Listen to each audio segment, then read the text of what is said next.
ẹ̀yin èèyàn lé èwo lẹ ṣe káàbọ̀ sí Mashola Gist TV ò ṣe àlàáfíà ní ẹwà gbogbo lè ń kọ́ gist tá a gbọ́ lé ní tú skẹ́ńtò ó tú skẹ́ńskẹ́ ẹ̀yin èèyàn èyí tún lágbára o.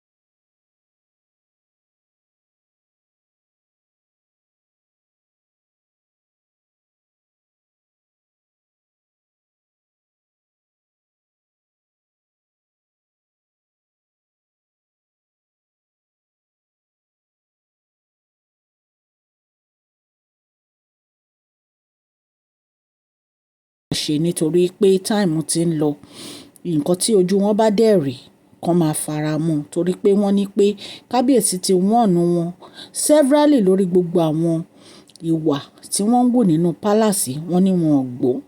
Wọ́n ní ìgbà tí wọ́n dẹ̀ lọ ra ṣìgìdì yẹn tí ṣìgìdì bẹ̀rẹ̀ sí lé wọn kiri wọ́n ní wọ́n béèrè lọ́wọ́ wọn pé níbo náà ti rí wọ́n ní wọ́n láwọn lọ rà ní Republic of Benin. Kí ló lọ ra ṣìgìdì fún? Ṣé ó rà á wọ́n láwọn fẹ́ fi bọ ọdún olókun ni? Ṣé ìwọ jẹ́ bí princess àwọn tó máa ń bọ òkun? Ṣé ìwọ jẹ́ bí àwọn tó ń bọ odò Ọ̀ṣun tó fi lọ ra irú nǹkan báyìí? Wọ́n ní wọ́n sọ pé bóyá ìmíì ni wọ́n gbé fáwọn. Wọ́n ní ọ̀rọ̀ yẹn ó dojú ẹ̀ pé ó ya gbogbo àwọn tó wà nínú palace lẹ́nu pé níbo ni àǹtí wa ti lọ rí nǹkan àbàmì tí wọ́n gbé wáyìí. So ẹ̀yin èèyàn ilé ẹ jẹ́ ká jọ wọ inú gist tèmi lórí ọ̀rọ̀ sista kábíyèsí èyí tí wọ́n lọ sí ọ̀dọ̀ àwọn Queen Naomi tí a sọ fún yín wípé wọ́n fẹ́ dì mọ́ Tadenikawo tí Queen Naomi fi fà wọ́n sẹ́yìn. Orí ẹ̀ náà la padà sí. Wọ́n ní ìgbà tí sísítà wọn yìí dé palace wọ́n ní ẹkún ni wọ́n bá dé palace.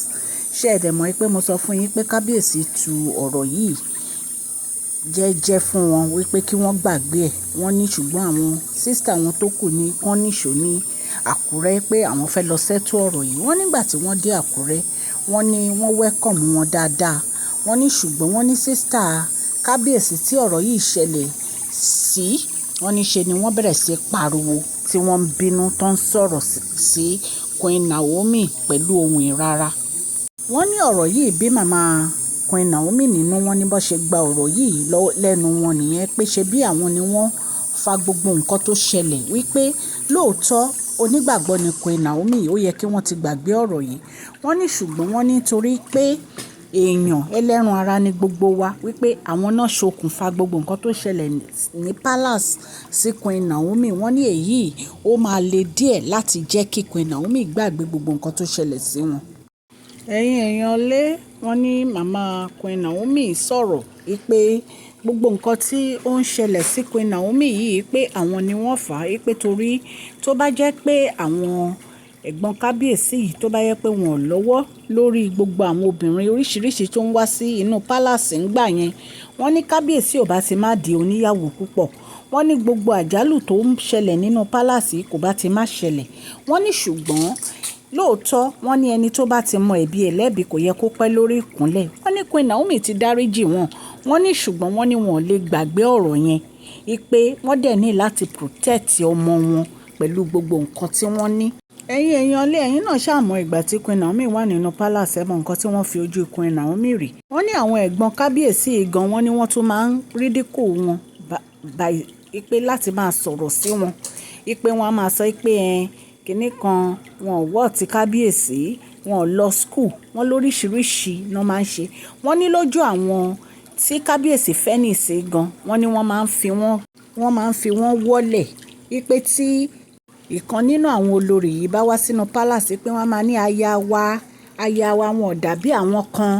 Wọ́n ní oríṣiríṣi nǹkan ni wọ́n máa ń ṣe nígbà yẹn nítorí owó tí wọ́n rí gbà lọ́wọ́ àwọn olórí yìí.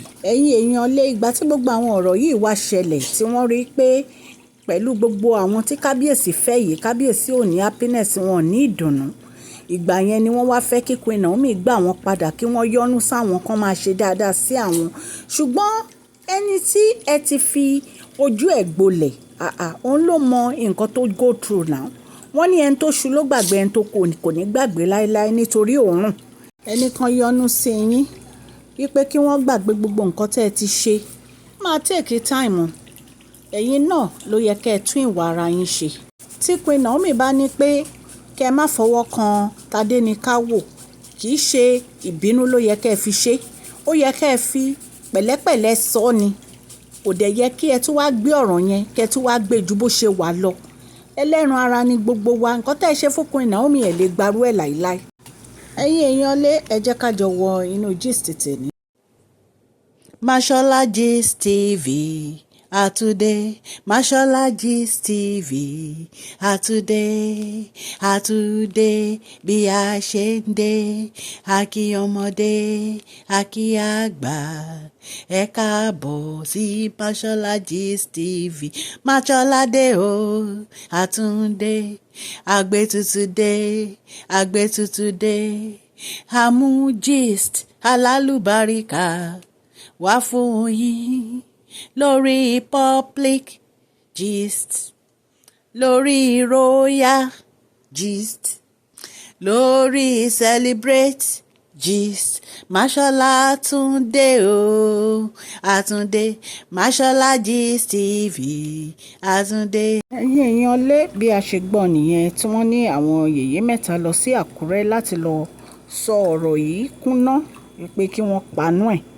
Lóòótọ́ wọ́n ní Queen Naomi fa ọmọ yẹn mọ́ sísítà kábíyèsí, wọ́n fa ọmọ yẹn mú wọn lọ́wọ́. Wọ́n ní nǹkan tó bí sísítà kábíyèsí nínú nìyẹn, ṣùgbọ́n wọ́n ti sọ ọ̀rọ̀ yìí, wọ́n ti sọ tán. Ẹ jẹ́ ká move on. Wọ́n ní ẹni tí oṣù ló gbàgbé, ẹni tó kò lè gbàgbé láéláé. Queen Naomi, ẹ̀yin náà ẹ dáríjì wọ́n, kẹ̀dẹ̀ máa ṣe bí ẹ ṣe ń ṣe tẹ́lẹ̀ sí wọn. Ọlọ́run Elédùmarè aláàánú á wà pẹ̀lú gbogbo wa o. Mo mú ọ̀rọ̀ yìí wá nítorí pé a ní láti torchlight sí. Mo dúpẹ́ lọ́wọ́ gbogbo ẹ̀yin tẹ́ ń gbọ́ mi. Ọlọ́run Elédùmarè á wà pẹ̀lú gbogbo yín o. Ilé àti ọ̀nà yín kò ní dojúrò o. Òkè òkè ni ọlá yín á máa lọ o.